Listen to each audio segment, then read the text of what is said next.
I would like to share a story with you about establishing this kind of conflict resolution as a practice at one of the companies I've been working with. After about a year of formally introducing the practice of conflict resolution and it being used very rarely, one of our developers approached me to mediate a conflict between him and one of his teammates. He had addressed an issue with him a couple of times before, but they couldn't reach an agreement.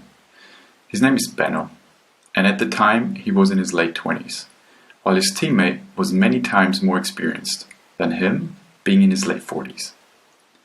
I was happy to help, and we scheduled a 1-hour session in our most private and cozy meeting rooms.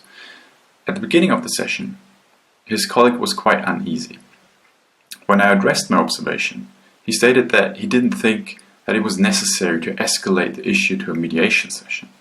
The tone in his voice made it clear that he thought of this as a very drastic measure. Before I could even respond, Benno jumped in and calmly assured him that this is not a big deal, that this is our normal way of dealing with conflict, so it doesn't become a big deal. I was struck.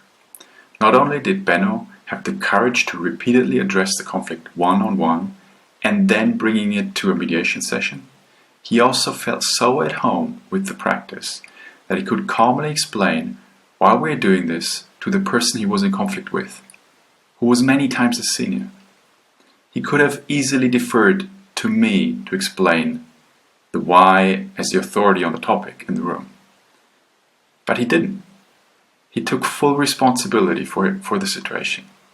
That was one of the proudest moments in my career, and it still gives me goosebumps right now telling you this story.